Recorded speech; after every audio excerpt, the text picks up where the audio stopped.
জানিয়ে দিব এই মুহূর্তে আমাদের হাতে এসেছে গুরুত্বপূর্ণ আপডেট আন্তর্জাতিক সংবাদের শিরোনাম। শুরুতেই থাকছে জাতিসংঘের পরমাণু সংস্থার প্রস্তাব প্রত্যাখ্যান ইরানের।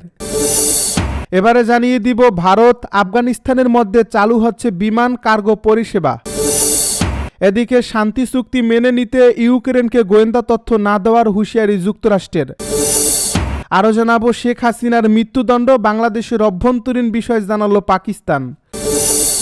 সব শেষে জানিয়ে দিব ইন্দোনেশিয়ার জাভায় ভূমিধসে মৃত্যু বেড়ে ৩০। এতক্ষণ শুনছিলেন হাতে থাকা আপডেট সংবাদের শিরোনাম, এবারে বিস্তারিত। তবে তার আগে অনুরোধ রইল ভিডিওটিতে একটি লাইক এবং কমেন্ট করে জানিয়ে দিন ভিডিও সম্পর্কে আপনার মূল্যবান মতামত। আরও জানিয়ে দিন ভিডিওটি কোথা থেকে দেখছেন বা কোন জেলা থেকে দেখছেন। জাতিসংঘের পরমাণু সংস্থার প্রস্তাব প্রত্যাখ্যান ইরানের। আন্তর্জাতিক পরমাণু শক্তি সংস্থা ইরানকে তাদের পারমাণবিক কর্মসূচি সম্পর্কিত তথ্য ও পূর্বাগ্রাধিকার প্রদানের আহ্বান জানিয়ে একটি প্রস্তাব পাশ করছে। জাতিসংঘ সংশ্লিষ্ট বাধ্যবাধকতার অংশ হিসেবে এসব তথ্য ও পরিদর্শন প্রয়োজন বলে জানিয়েছে সংস্থাটি। তবে এ প্রস্তাব প্রত্যাখ্যান করছে ইরান। বৃহস্পতিবার আল জাজিরার এক প্রতিবেদনে এই তথ্য জানানো হয়েছে। প্রতিবেদনে বলা হয়েছে আইএইর মহাপরিচালক রাফায়েল গ্রোসি ইসরায়েল ও যুক্তরাষ্ট্রের হামলায় ক্ষতিগ্রস্ত ইরানের গুরুত্বপূর্ণ স্থাপনাগুলোতে পরিদর্শনের অনুমতি দেওয়ার জন্য তেহরানকে নতুন করে আহ্বান জানানোর পর এটি গ্রহণ করা হয়েছে। কূটনৈতিক সূত্র জানিয়েছে এই প্রস্তাবটি ১৯টি দেশের সমর্থনে পাশ হয়েছে। এতে রাশিয়া, চীন ও নাইজার বিরোধিতা করছে। এছাড়া ১২টি দেশ ভোটদানে বিরত থেকেছে। এ প্রস্তাবে উল্লেখ করা হয়েছে ইরানকে অবশ্যই বিলম্ব ছাড়াই পরমাণু উপকরণ, হিসাব নিকাশ এবং সুরক্ষিত স্থাপনা সম্পর্কিত সুনির্দিষ্ট তথ্য দিতে হবে এবং সংস্থাকে প্রয়োজনীয় সব ধরনের প্রবেশাধিকার নিশ্চিত করতে হবে। ইরানের রাষ্ট্রদূত রেজা নাজাফি প্রস্তাবের পর সাংবাদিকদেরকে বলেন, এই প্রস্তাবের প্রতিক্রিয়া ইরান পরে জানাবে। ইরানের পররাষ্ট্রমন্ত্রী আব্বাস আরাগচি বুধবার জানান, হামলাগ্রস্ত স্থাপনাগুলো নিয়ে আইএই এর সঙ্গে তারা কোনো সহযোগিতা করবে না। তিনি বলেন, আইএই এর নিয়ম অনুযায়ী আমরা কেবল সেই পারমাণবিক স্থাপনাগুলো নিয়েই সহযোগিতা করি যেগুলো ক্ষতিগ্রস্ত হয়নি। আইএই এর প্রধান গ্রোসি জানান, হামলার পর সংস্থাটি কিছু পরিদর্শন করতে পারলেও ফোর্দো ও নাতাঞ্জুর মতো হামলা কবলিত স্থানগুলোতে এখনও প্রবেশাধিকার পায়নি।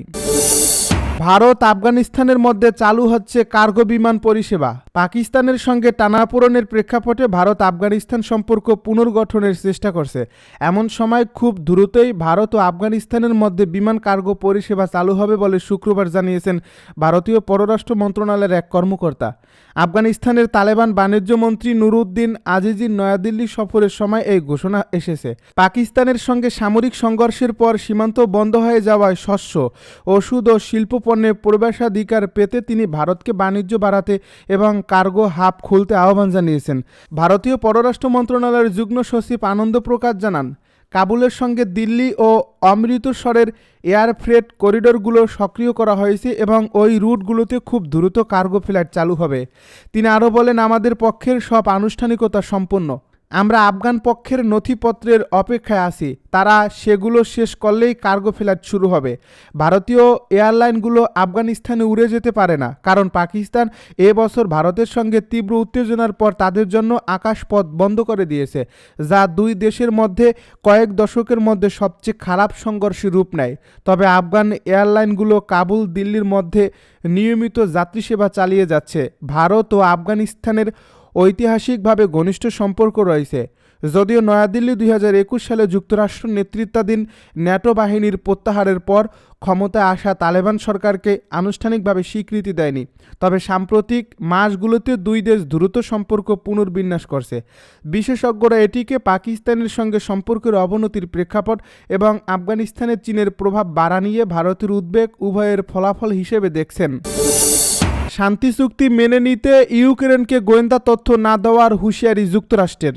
মার্কিন মধ্যস্থতায় শান্তি চুক্তির কাঠামোয় সম্মত হতে ইউক্রেনকে চাপ দেওয়ার জন্য যুক্তরাষ্ট্র গোয়েন্দা তথ্য ভাগাভাগি এবং অস্ত্র সরবরাহ বন্ধ করে দেওয়ার হুঁশিয়ারি দিয়েছে। শুক্রবার বিষয়টির সঙ্গে পরিচিত দুজন ব্যক্তির বরাতে রয়টার্স এ খবর জানিয়েছে। ওয়াশিংটন ইউক্রেনের কাছে 28 দফা শান্তি পরিকল্পনার খসড়া উপস্থাপন করছে।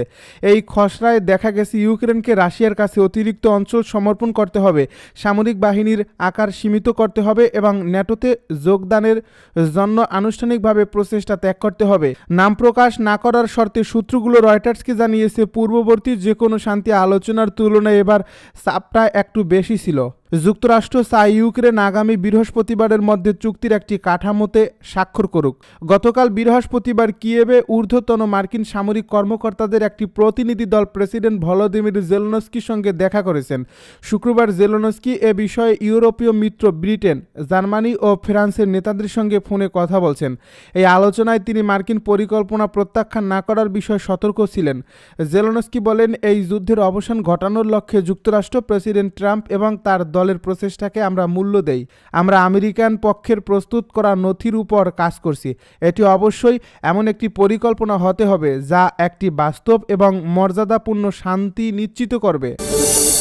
শেখ হাসিনার মৃত্যুদণ্ড বাংলাদেশের অভ্যন্তরীণ বিষয় জানালো পাকিস্তান। বাংলাদেশের সাবেক প্রধানমন্ত্রী শেখ হাসিনার বিরুদ্ধে ঘোষিত মৃত্যুদণ্ডকে সম্পূর্ণরূপে বাংলাদেশের অভ্যন্তরীণ বিষয় বলে মন্তব্য করেছে পাকিস্তান।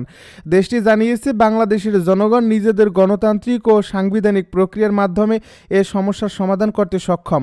শুক্রবার সাপ্তাহিক সংবাদ ব্রিফিংয়ে পাকিস্তানের পররাষ্ট্র মন্ত্রণালয়ের মুখপাত্র তাহির আন্দারাবি বলেন, এটি বাংলাদেশের অভ্যন্তরীণ বিষয়। নিজেদের সমস্যার সমাধানে বাংলাদেশের জনগণই সবচেয়ে উপযুক্ত। এর আগে গত সোমবার দীর্ঘ বিচারিক প্রক্রিয়া পর আদালত গত বছরের ছাত্র নেতৃত্বাধীন আন্দোলনে প্রাণঘাতী দমন পীড়নের নির্দেশের অভিযোগে শেখ হাসিনাকে মৃত্যুদণ্ড প্রদান করে। 15 মাস আগে ছাত্র আন্দোলনের মুখে পদত্যাগ করে তিনি ভারতে পালিয়ে যান। ঢাকায় আন্তর্জাতিক অপরাধ ট্রাইব্যুনাল তার বিরুদ্ধে প্রাণঘাতী বল প্রয়োগের নির্দেশ প্রমাণিত হয়েছে বলে রায়ে উল্লেখ করা হয়। রায়ের পর বাংলাদেশ সরকার জানায়, শেখ হাসিনাকে ফেরত না পাঠানো ভারত বাংলাদেশ প্রত্যর্পণ চুক্তির পরিপন্থী হবে। পররাষ্ট্র মন্ত্রণালয়ের এই বিবৃতিতে বলা হয়, প্রত্যর্পণ চুক্তির আওতায় তাকে ফেরত পাঠানো ভারতের বাধ্যবাধকতা। তবে ভারত এ বিষয়ে আগের সব অনুরোধ নাকচ করছে। দেশটি জানায়, বাংলাদেশের শান্তি, গণতন্ত্র এবং স্থিতিশীলতার স্বার্থে তারা সব পক্ষের সঙ্গে গঠনমূলকভাবে যুক্ত থাকবে। ইন্দোনেশিয়ার জাভায় ভূমিধসে মৃত্যু বেড়ে 30। ইন্দোনেশিয়ার মধ্য জাভার দুটি অঞ্চলে ভূমিধসে মৃত্যু বেড়ে 30-এ দাঁড়িয়েছে বলে দেশটির দুর্যোগ প্রশমন সংস্থা জানিয়েছে। টানা বৃষ্টিপাতের দরুন প্রথমে শিলাচাপ শহরে এবং তার কয়েকদিন পর বাঞ্জারনেগারা অঞ্চলে হওয়া ভূমিধসে এখনও 21 জনের মতো নিখোঁজ রয়েছে। তাদের সন্ধানে অভিযান অব্যাহত আছে। শুক্রবার এই সংস্থাটি একথা বলছে বলে জানিয়েছে বার্তা সংস্থা রয়টার্স। সবচেয়ে ক্ষতিগ্রস্ত বাঞ্জারনেগারা থেকে উদ্ধারকারীরা বৃহস্পতিবার আরও 7টি মৃতদেহ উদ্ধার করার পর সেখানে ভূমিধসে মৃত্যু বেড়ে 10 জনে দাঁড়ায়। এখনও 18 জন নিখোঁজ। বৃহস্পতিবার রাতে দেওয়া বিবৃতিতে একথা জানান সংস্থার মুখপাত্র আব্দুল মুহারি। এ ভূমিধসে ওই এলাকায় কয়েক ডজন বাড়িঘর ক্ষতিগ্রস্ত, 7 জন আহত হয়েছে। অন্তত 900-এর বেশি বাসিন্দাকে নিরাপদ আশ্রয় সরিয়ে নেওয়া হয়েছে। নিখোঁজদের সন্ধানে পুলিশ, সেনা সদস্য সহ অন্তত 700 উদ্ধারকর্মী নেমেছে। ব্যবহার হচ্ছে খনন যন্ত্র, এক্সকাভেটরও, বললেন মুহারি।